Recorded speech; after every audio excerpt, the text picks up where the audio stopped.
नमाज पढ़ने में हमको टाइम कम लगता है, पढ़ूं या नहीं पढ़ूं, उठूं या नहीं उठूं, ये सोचने में ज्यादा टाइम लगता है। एक आम इंसान अगर 60 साल तक जीता है, यानी 31 करोड़ 53 लाख और 6000 मिनट जीता है, उनमें से अगर वो पाबंदी के साथ 5 वक्त की नमाज पढ़ता है तो वो नमाज टोटल 60 साल में अदा करने के लिए 5,47,500 मिनट, यानी सिर्फ 1 साल की नमाज पढ़ता है। 1 साल, 60 सालों में से 1 साल आप पर बोझ नहीं है, बल्कि वो 1 साल ही आपकी जिंदगी का हासिल है।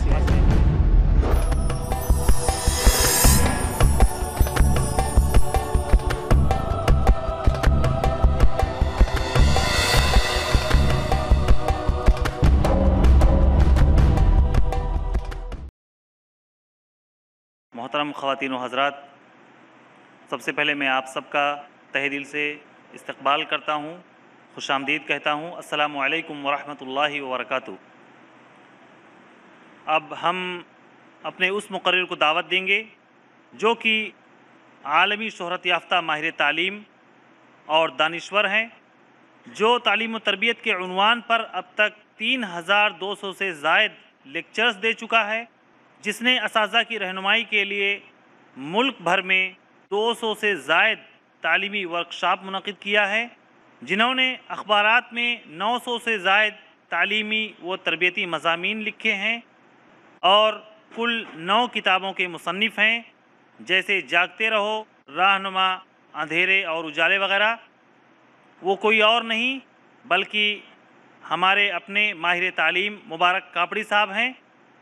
मुबारक कापड़ी साहब की एक बहुत बड़ी खूबी ये है कि वो एक बाअमल दानिश्वर हैं और इसका जीता जागता सबूत ख़ुद उनकी बेटी मुज़ना कापड़ी हैं, जिन्होंने एमडी के इम्तिहान में पूरे महाराष्ट्र में अव्वल मकाम हासिल किया है और ये दर्जा, ये मुकाम और ये रुतबा हासिल करने वाली वो पहली मुस्लिम तालिबा हैं। इससे बड़ी बात ये कि मुज़ना कापड़ी मुकम्मल हिजाब में रहती हैं। अपना पूरा तालीमी सफ़र मुकम्मल हिजाब में रहते हुए उन्होंने तय किया है। वो IRF में हफ्तावारी प्रोग्राम में मुसलसल दरसे कुरान देती हुई आई हैं और अपनी जैसी बहनों के लिए मशाले राह हैं। मैं बड़े अदब के साथ मुबारक कापड़ी साहब को दावत देता हूँ कि आप आएँ और अपने उन्वान अंधेरे से उजाले की तरफ इस मौजू पर रोशनी डालें। जनाब मुबारक कापड़ी साहब। अल्लाह अल्लाह अल्लाह अल्लाह अल्लाह अल्लाह अल्लाह कुल्लमा नादैत याहू क़ाल या अब्दी अना अल्लाह कुल्लमा नादैत याहू क़ाल या अब्दी अना अल्लाह।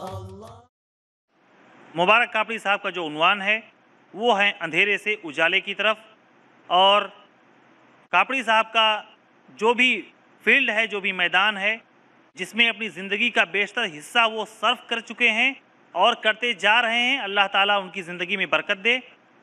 ऐसी ज़िंदगियों में जो गुनाह करके मायूस हो चुकी हैं, जो तालीमी मैदान में फिसड्डीपन होने की वजह से मायूस हो चुकी हैं, या फेल होकर मायूस हो चुके हैं, या ये कि इस मैदान से ही आजिज़ आकर उन्होंने अपनी ज़िंदगी को अंधेरों में डाल दिया है, उन्हीं ज़िंदगियों में तब्दीली लाने के लिए, उन्हीं ज़िंदगियों में रोशनी लाने के लिए मुबारक कापड़ी साहब ने ये मिशन और ये सफ़र शुरू किया है और अल्हम्दुलिल्लाह पूरी कामयाबी के साथ अपनी मंजिल की तरफ रवां दवां हैं। अल्लाह करे आपकी ज़िंदगी तलबा के लिए, ख़ास तौर पर मुस्लिम तलबा के लिए एक रोशनी और एक नूर साबित हो। मैं अब अपने मुक़र्रिर मोहतरम मुबारक कापड़ी साहब से गुजारिश करता हूँ कि अपने मौजू पर लबकुशाई फरमाएँ। अस्सलामु अलैकुम व रहमतुल्लाहि व बरकातहू। नहमदु व नसल्ली अला रसूलिहिल करीम, अम्मा बाद। तमाम तारीफ़ें अल्लाह के लिए हैं, तमाम खूबियाँ अल्लाह की हैं और तमाम सिफ़तें अल्लाह की हैं। جس نے آج ہم سبوں کو فکر کے لیے اور زندگی کے تعلق سے کچھ سوچنے کے لیے یہاں پر جمع کیا ہے۔ محترم خواتین و حضرات، آج کہ میری اس تقریر کا موضوع ہے اندھیرے سے اجالے کی طرف۔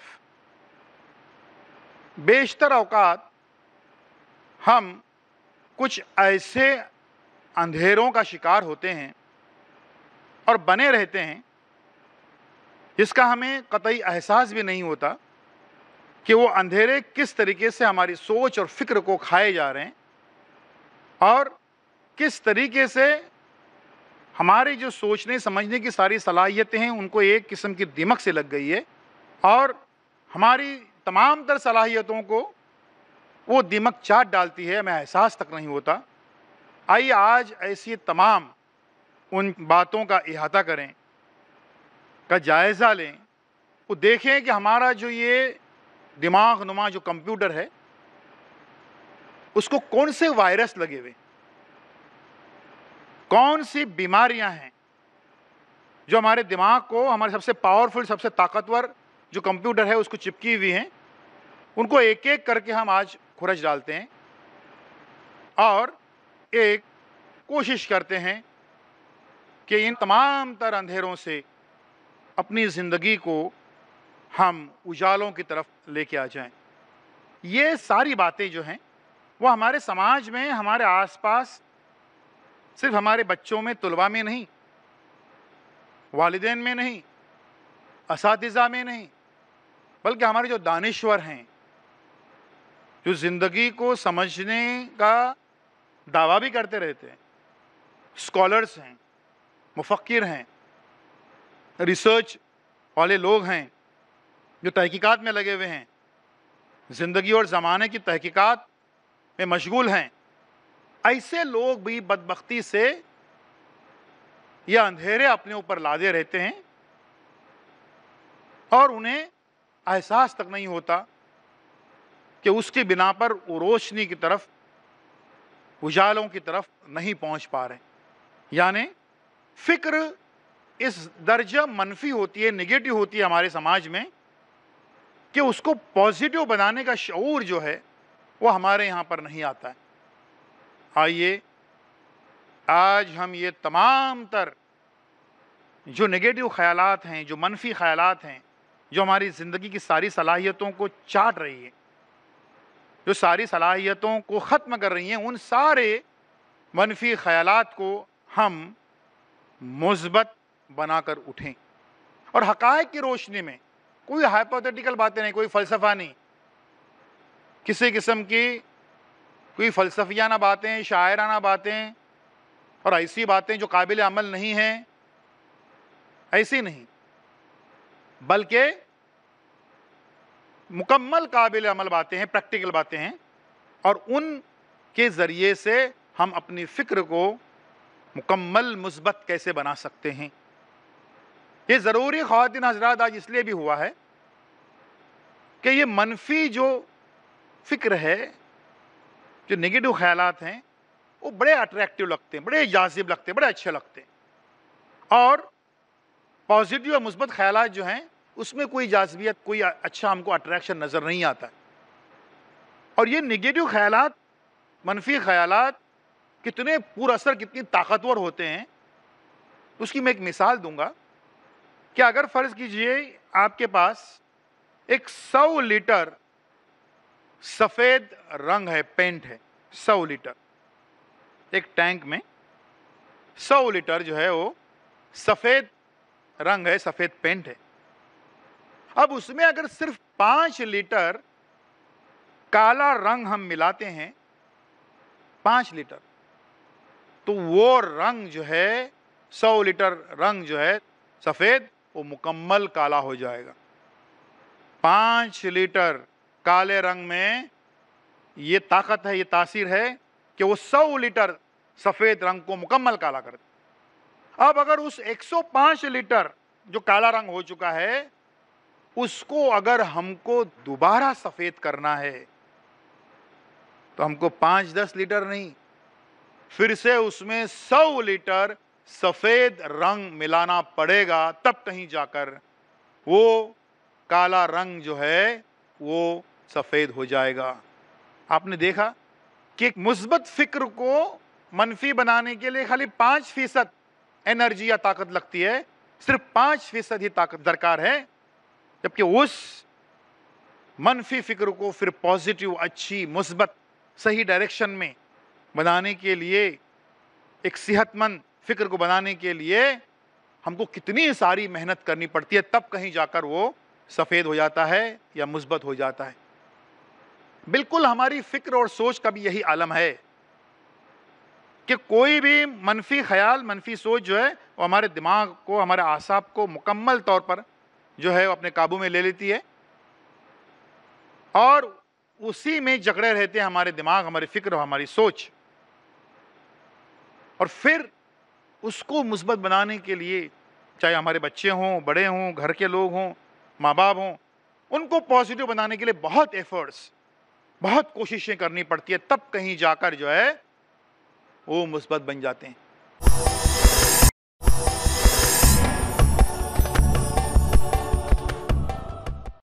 आज आइए हम ऐसी दर्जनों बातें समझ लें, उनका जायजा लें।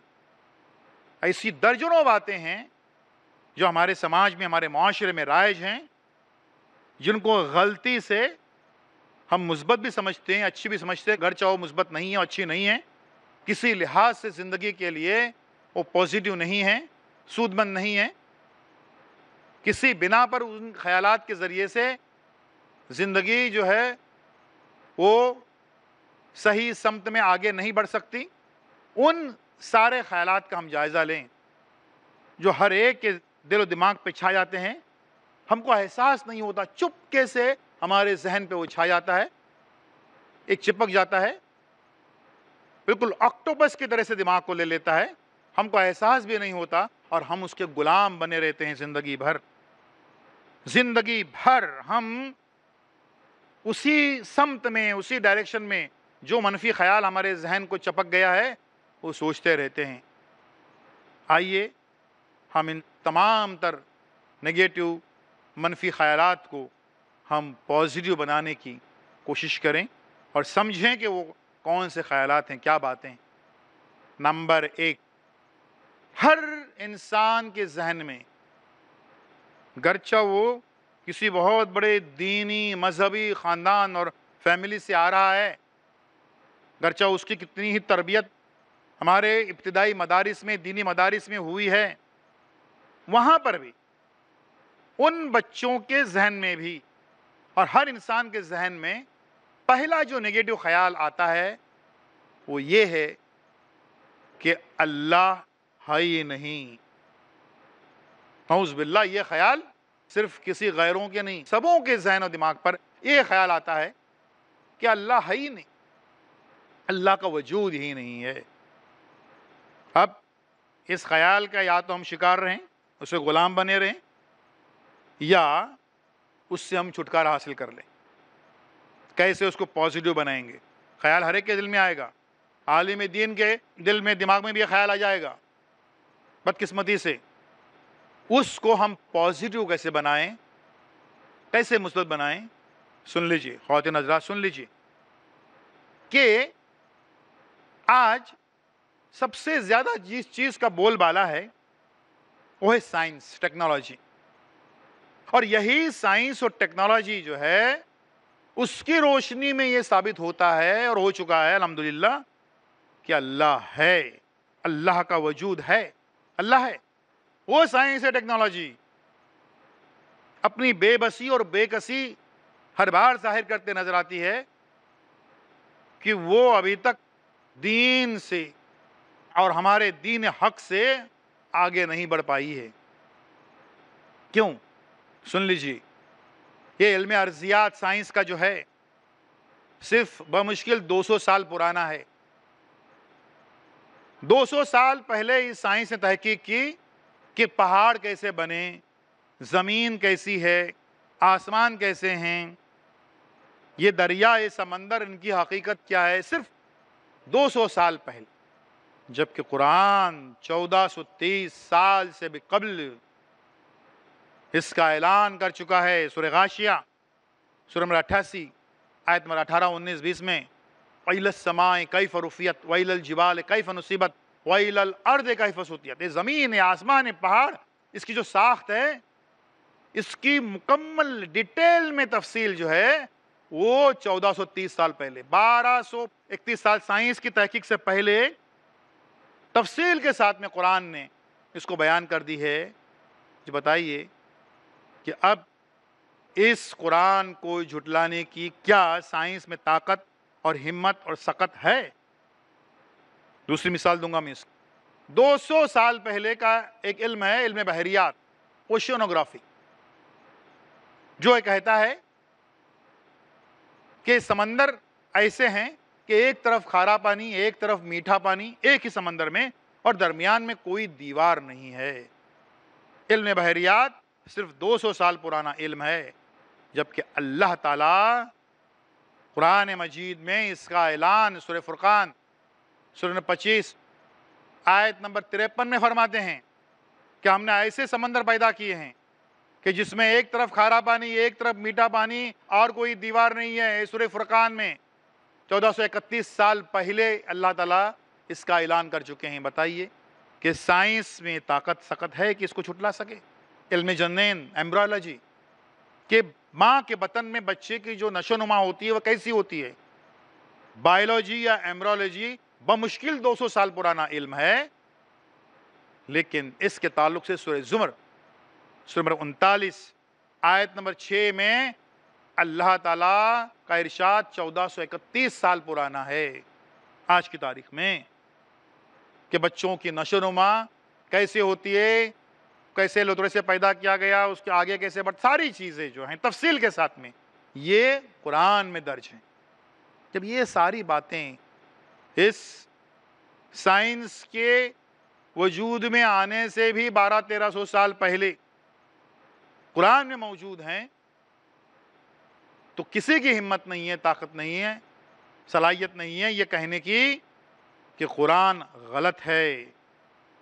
क्योंकि कुरान की जब 90% से ज़्यादा बातें आज सही साबित हो चुकी हैं, साइंस को तहकीक करने दीजिए, दुआएं दीजिए साइंस को और तहकीक करे, ताकि वो 100% कुरान की जो पेशन गोइयाँ हैं उसको सही साबित करें।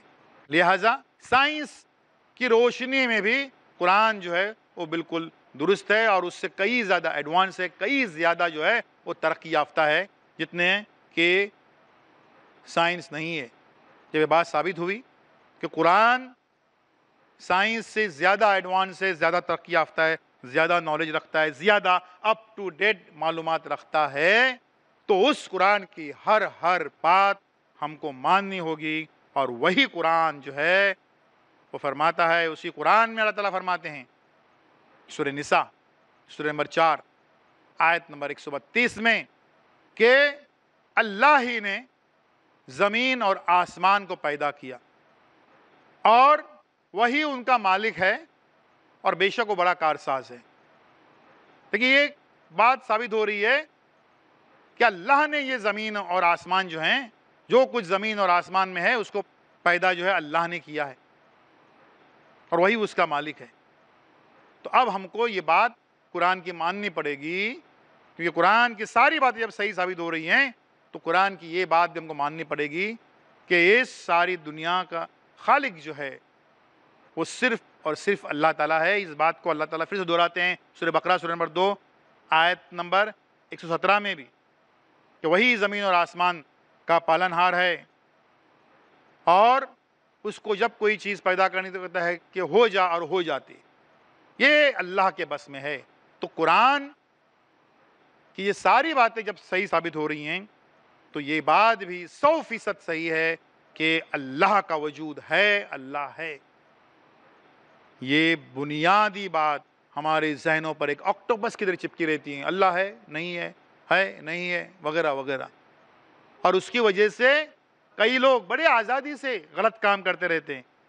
अरे अभी तक साबित कहाँ हुआ है यार, अल्लाह है, देख रहा है, सब बातें नोट हो रही हैं, ہاں کیسے نوٹ ہو جائیں گی اتنے لوگوں کے اتنے اعمال، اتنے کمپیوٹر لگائے ہوئے ہیں کیا؟ تو یہ قرآن جب کہتا ہے کہ اللہ ہے کیونکہ قرآن ثابت کر چکا ہے بہت سال پہلے سائنس کی ساری باتوں کو.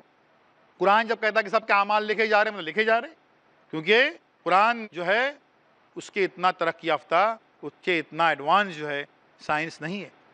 پہلا یہ وسوسہ، خدشہ، ایک خیال کہ اللہ ہے نہیں ہے، اس کو پہلے آپ ذہن سے خورج ڈالیے کہ یس اللہ ہے. دوسرا نگیٹو خیال ذہن میں فوراً آتا ہے کہ اللہ ٹھیک ہے، قرآن کہتا ہے تو ہوگا، ٹھیک ہے، لیکن اس کی کیا گارنٹی کہ اللہ ایک ہی ہے؟ زیادہ بھی ہو سکتا. کئی لوگ جو ہیں منکرین مذاق اڑاتے رہتے ہیں مومنوں کا، مسلمانوں کا، کیا بھئی آپ کے یہاں پر خالی ایک خدا، ایک اللہ، ایک کیسے چلاتے سب ہیں؟ بارش کا خدا الگ، کھیتی باڑی کا الگ، پیسوں کا اس کا وہ الگ، علم اور تعلیم کا الگ، ان سب کا الگ الگ، اور آپ کے یہاں پر صرف ایک ہی خدا. وحدانیت کا مذاق اڑا سکتے ہو لوگ. تو ایک سے زائد نہیں ہے. پھر سے ہم قرآن سے اس کو ریفر کرتے ہیں اور دیکھتے ہیں کہ ایک ہے یا ایک سے زائد ہے. اس میں سورہ نحل سورہ نمبر 16 آیت نمبر 51 اس میں واضح طور پر کہہ دیا گیا ہے کہ معبود صرف اللہ ہے اور دو معبود نہیں ہو سکتے. واضح طور پر کہا گیا. سورہ انبیاء سورہ نمبر 21 اس کی آیت نمبر 22 میں یہ کہا گیا ہے کہ اگر اللہ کے علاوہ اس دنیا میں اگر دو معبود ہوتے تو یہ زمین اور آسمان جو ہیں وہ درہم برہم ہو گئے ہوتے. پورا نظام جو ہے وہ اس کا درہم برہم ہو گیا ہوتا. ہم جب سائنس سے زیادہ ترقی یافتہ قرآن کے ہم جب ثابت کر چکے ہیں تو قرآن کی یہ بات بھی ہم کو ماننی پڑے گی کہ ایک سے زائد خدا نہیں ہے، ایک ہی اللہ ہے. اس کی واضح طور پر وضاحت جو ہے سورہ اخلاص سورہ نمبر 112 اس میں واضح طور پر کہا گیا ہے کہ لم یلد ولم یولد ولم یکن لہ کفوا احد، کہ اس کا کوئی باپ نہیں ہے اور وہ کسی کا بیٹا نہیں. یہ واضح طور پر کہا گیا ہے کہ اس کا کوئی باپ نہیں ہے اور وہ کسی کا بیٹا نہیں ہے اور اس کے جیسا کوئی نہیں، اس کے ہمسر کوئی نہیں ہے. خواتین حضرات سوچنے کی بات ہے.